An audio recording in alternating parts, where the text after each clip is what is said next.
and it was my mistake, and I'm sorry. I started Facebook, I run it, and I'm responsible for what happens here.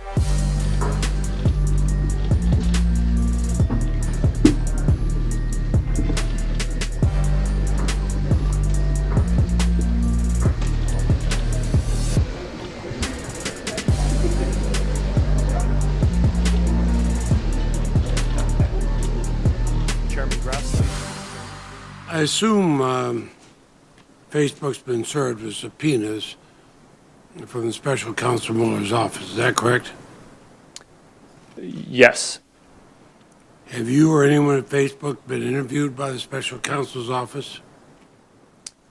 Yes. Have you been interviewed? I have not.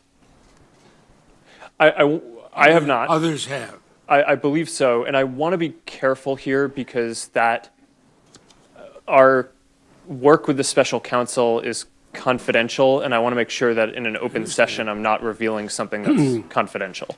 I understand. That's why I made clear that you have been contacted, you have had subpoenas.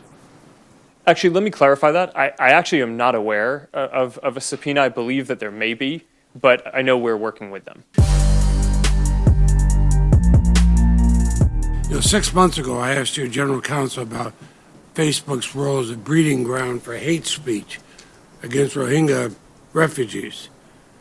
Recently, UN investigators blamed Facebook for playing a role in inciting possible genocide in Myanmar, and there has been genocide there. Now, you say you use AI to find this. This is the type of content I'm referring to. It calls for the death of a Muslim journalist. Now, that threat went straight through your detection systems. It spread very quickly. And then it took attempt after attempt after attempt and the involvement of civil society groups to get you to remove it.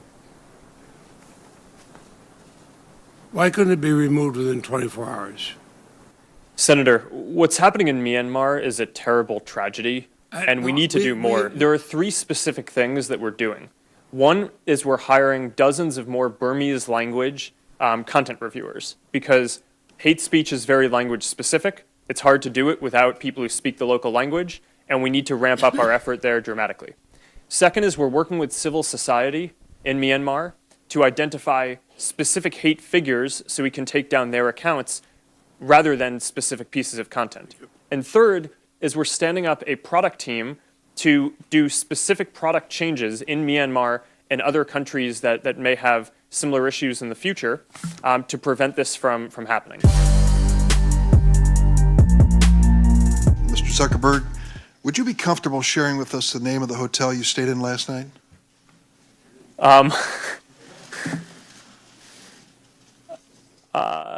No. If you've messaged anybody this week, would you share with us the names of the people you've messaged? Senator, no, I would probably not choose to do that publicly here. I think that may be what this is all about. Your right to privacy, the limits of your right to privacy, and how much you give away in modern America in the name of, quote, connecting people around the world. A question basically of what information Facebook's collecting, who they're sending it to, and whether they ever asked me in advance my permission to do that. Is that a fair thing for a user of Facebook to expect? Yes, Senator. I think everyone should have control over how their information is used. And as we've talked about in some of the other questions, I think that is laid out in some of the documents. But more importantly, you want to give people control in the product itself.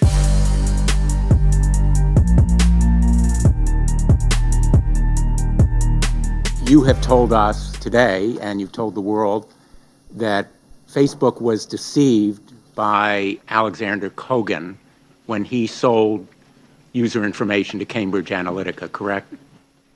Yes. I want to show you the terms of service that Alexander Kogan provided to Facebook. And note for you that, in fact, Facebook was on notice that he could sell that user information. Have you seen these terms of service before? I have not. who in Facebook was responsible for seeing those terms of service that put you on notice that that information could be sold? Senator, our app review team would be responsible for that. Has anyone been fired on that app review team? Senator, not because of this. Do you think that you have an ethical obligation to notify 87 million Facebook users? Senator, when we heard back from Cambridge Analytica that they had told us that they weren't using the data and had deleted it, we considered it a closed case.